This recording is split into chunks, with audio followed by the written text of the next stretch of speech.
Hello, hi, welcome back to what is the last video in this series I've been doing for the Walter Scott Prize for Historical Fiction 2026. Last video, last book for me to read from the long list, and this video is all about The Artist by Lucy Steeds. Before kicking off, I just want to say a massive congratulations to Alice Jolly for winning this year's prize with the Matchbox scale. I think if you saw my videos from weeks and weeks ago, probably back whenever I read the Matchbox scale, was probably March time. I called it then.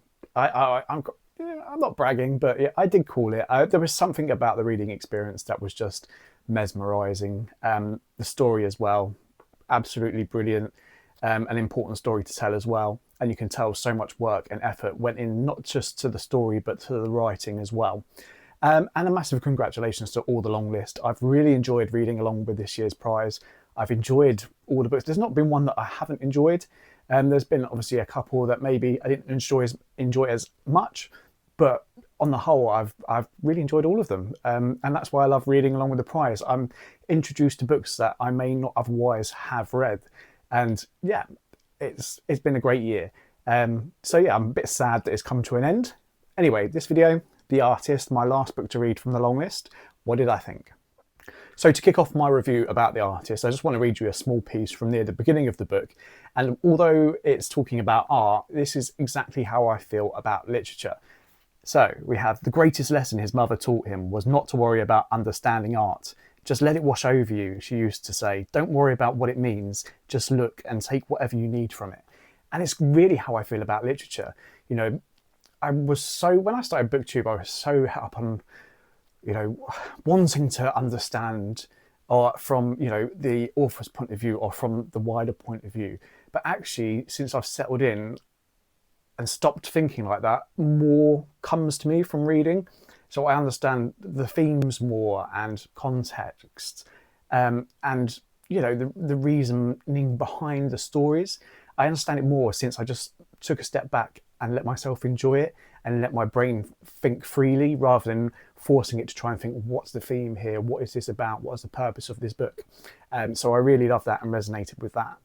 So with The Artist, it's set in 1920s and we are in the south of France in Provence. And we are following Joseph, who is a young Englishman, and he's not into the war that had just been the First World War. His brother did serve, but he didn't believe in the war. He didn't believe, in fighting. He, went to art school, but then he dropped out of art school. So he's become an art journalist.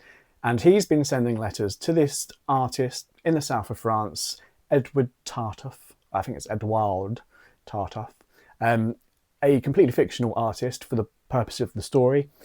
He's been sending him correspondence, wanting to interview with him, and all of a sudden he just gets this letter one day that says come, and that's it. So he does. And we follow Joseph's journey to the south of France, and when he gets there, he's unexpected. Tartuffe is not expecting him, which, is a bit strange. He's a bit grumpy, he's an older man, doesn't really talk much, doesn't want to be interviewed as such, but he immediately pinpoints Joseph to be a live model for a new piece that he wants to work on.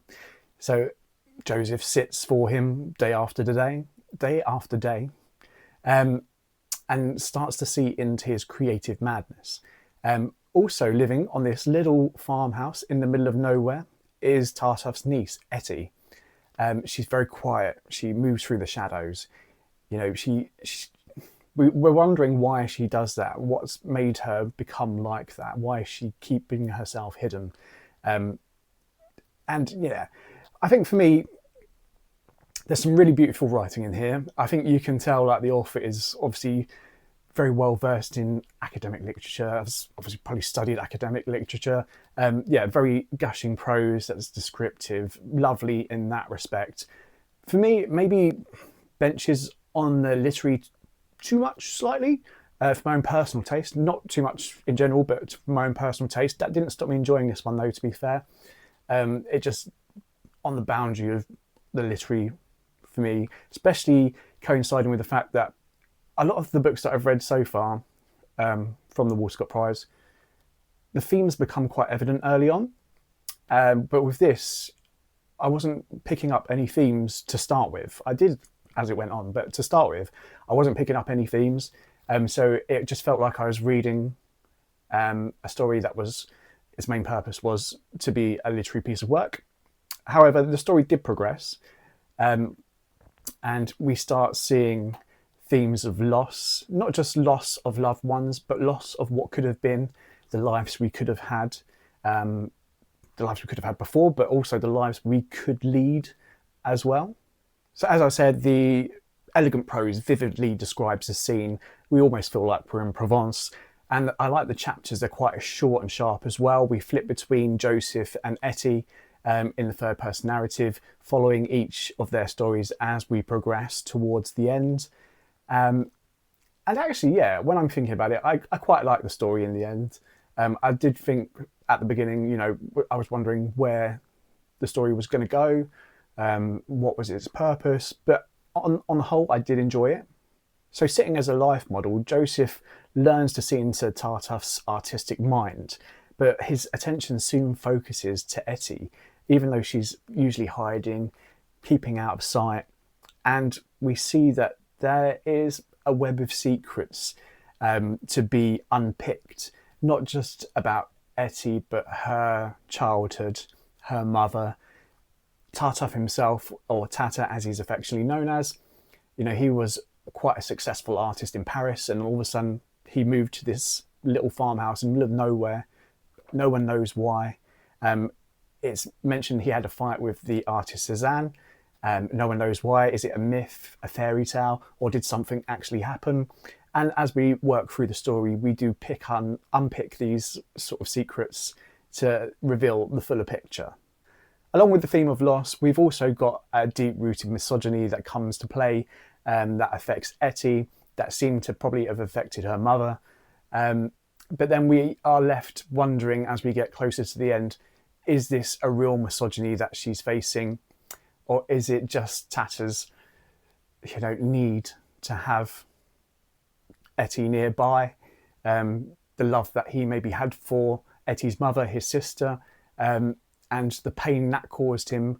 Yeah, it's one of those wonderfully contrasting moments where do you feel sorry for Tata, or do you feel he is, you know, this evil man who treats his niece quite unfavourably?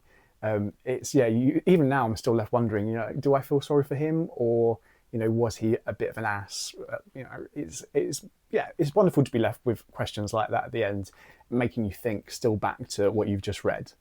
So that is my thoughts on the artist. So I enjoyed it. It's not my favourite of the long list, but I've really enjoyed all of the long list. So it's not a bad thing to say it's not my favourite, because I still really enjoyed it. It's something different, I say, a bit on the literary side. So if you do like a bit of literary fiction, then yeah, I'd say this one's for you. There's, I say, beautiful language throughout the whole book, very descriptive, especially of the lovely scenery we have in the south of France, and also of the paintings that Tata is painting, wonderfully descriptive about, you know, the images that he's creating. So yeah, I enjoyed it. I did enjoy others more. I probably wouldn't have made my shortlist, but it's so strong this year, so I don't know what to say. But yeah, I enjoyed that. So that is my last video for this year's Walter Scott Prize. Next up, I'm probably going to go back to reading some classics, and I do think I might, I'll do a video for my TBR coming up over the summer, what classics I want to read, and yeah, we'll get back into that. I do think I'm going to be starting off with some Brontes though, because I've got 2 Bronte novels left to read, and then I've read them all, and I might do a little video about all my thoughts on the Bronte novels. Until then, thank you for watching. Until next time, bye.